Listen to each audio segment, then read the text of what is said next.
semuanya, perkenalkan nama saya Dina Yerislago Kanatindaun dari Manajemen Keuangan Pagi B semester 4. Di sini saya akan mempresentasikan hasil kesimpulan dari topik ke-9 sampai dengan ke topik ke yang 15. Lokasi mempunyai pengaruh besar pada laba keseluruhan perusahaan. Misalnya biaya transportasi sendiri memakan biaya sampai 25% dari harga jual produk, atau tergantung juga dengan produknya dan jenis produksi barang atau pelayanan jasa yang diberikan. Angka 25% ini berarti seperempat pendapatan total perusahaan dibutuhkan untuk menutupi biaya pengangkutan bahan-bahan baku yang masuk dan barang jadi yang keluar. Biaya yang lain yang biasa dipengaruhi oleh letak lokasi diantaranya adalah pajak, upah, biaya bahan baku, dan sewa. Keputusan strategis sering tergantung jenis bisnisnya. Untuk keputusan lokasi industri, strategi yang ditempuh biasanya adalah meminimalisir biaya, sedangkan pada bisnis eceran dan pelayanan jasa profesional, strategi yang digunakan terfokus pada maksimisasi pendapatan. Selanjutnya kita masuk pada pengamatan lingkungan. Lingkungan merupakan faktor yang terpenting untuk menunjang keberhasilan organisasi dalam persaingan. Banyak organisasi mengalami kegagalan dalam melaksanakan aktivitas bisnis, disebabkan karena kegagalan untuk memahami dan mengidentifikasi secara besar lingkungan di mana mereka berada. Buku The Art of War oleh Sun Tzu mengatakan, ketahuilah musuh, diri sendiri, daerah, dan cuaca dengan baik, maka akan diperoleh kemenangan total. Dalam menentukan tujuan, sasaran, dan strategi-strategi yang diambil, diperlukan suatu analisis mendalam serta menyeluruh mengenai lingkungan perusahaan di mana berada.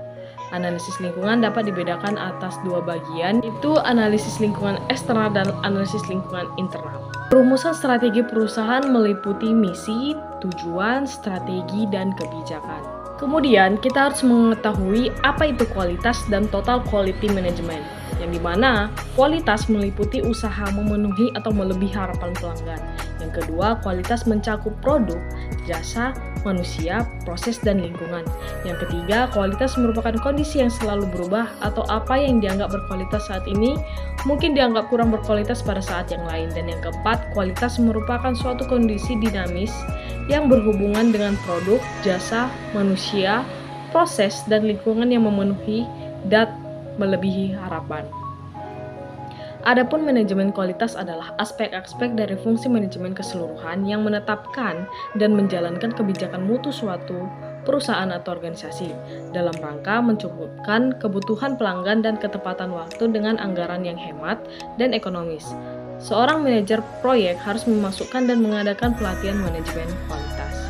Selanjutnya, total quality management diartikan sebagai perpaduan semua fungsi dari perusahaan ke dalam falsafah holistik yang dibangun berdasarkan konsep kualitas, teamwork, produktivitas, dan pengertian serta kepuasan pelanggan atau Ishikawa dalam Pawitra pada tahun 1993. Definisi lainnya menyatakan bahwa total quality management merupakan sistem manajemen yang menyangkut kualitas sebagai strategi usaha dan berorientasi pada kepuasan pelanggan dengan melibatkan seluruh anggota organisasi, menurut Santosa pada tahun 1992. Topik selanjutnya kita akan membahas tentang manajemen perubahan beserta manfaatnya.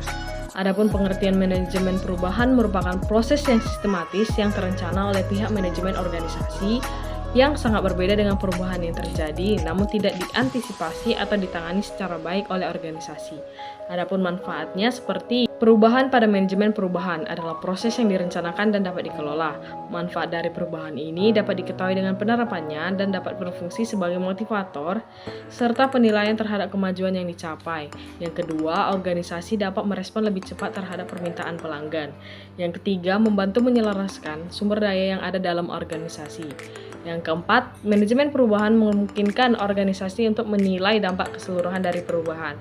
Yang kelima, perubahan dapat dilaksanakan tanpa berdampak negatif terhadap bisnis sehari-hari.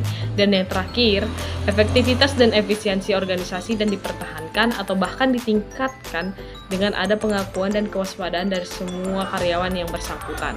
Topik selanjutnya itu ada persaingan.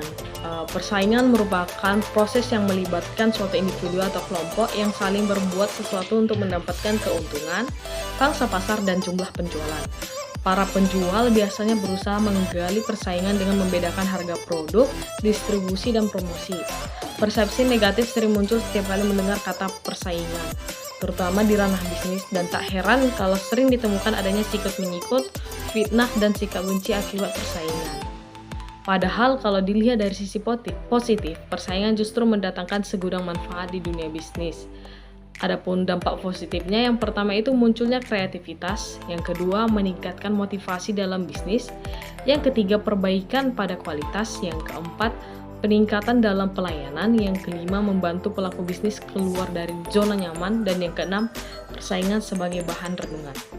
Selanjutnya, pada materi Materials Requirement Planning atau MRP adalah sebuah metode untuk menentukan jumlah bagian, komponen, dan material yang dibutuhkan untuk memproduksi suatu produk. MRP juga dikatakan sebagai teknik terkait permintaan yang terikat yang menggunakan Bill of Material, Master Schedule, dan data persediaan. Permintaan yang terikat adalah permintaan untuk satu benda yang berhubungan dengan benda lain. Benda yang bersifat permintaan terikat adalah komponen dari barang jadi. Misal sebuah sepeda, maka benda permintaan terikatnya adalah ban, bangku, rantai, dan lain-lain. MRP bersifat mundur dari rencana produksi untuk barang jadi kepada kebutuhan dari komponen atau barang mentah. Adapun fungsi MRP, yang pertama manajemen persediaan, yang kedua pengurangan biaya, yang ketiga optimisasi produk, dan yang keempat cepat tanggap. Yang terakhir kita masuk pada materi Master Planning Schedule yang berkaitan erat dengan strategi proses yang dipakai oleh suatu perusahaan. Yang berbeda dengan strategi proses ini yaitu fokus pada 3 strategi proses. Yang pertama fokus proses atau make to order, yang dimana strategi ini adalah strategi untuk produksi dengan jumlah sedikit tapi dengan variasi yang tinggi. Strategi ini biasanya mengizinkan konsumen untuk membeli produk yang biasa dikustomisasi sesuai keinginan atau spesifikasi mereka. Yang kedua ini fokus berulang atau assemble to order atau forecast. Strategi ini adalah strategi yang menggunakan model terkait material atau bagian yang telah dipersiapkan sebelumnya untuk kombinasi yang bisa berbeda. Ciri dari strategi ini adalah cepat dalam prosesnya, bisa dikustomisasi dalam batas tertentu. Begitu pesanan diterima, maka bagian atau material langsung disusun atau dirakit dengan cepat. Yang terakhir ada fokus produk atau stock to forecast. Strategi ini adalah proses yang berkaitan dengan jumlah produksi yang banyak dengan variasi yang rendah. Strategi ini berfokus pada tingkat persediaan di masa depan berdasarkan peramalan penjualan yang dilakukan suatu perusahaan. Demikian kesimpulan yang dapat saya berikan melalui mata kuliah manajemen operasional melalui topik 9 sampai ke topik yang ke-15. Semoga melalui video ini dapat memberikan manfaat dan apabila ada kesalahan kata saya mohon maaf. Terima kasih.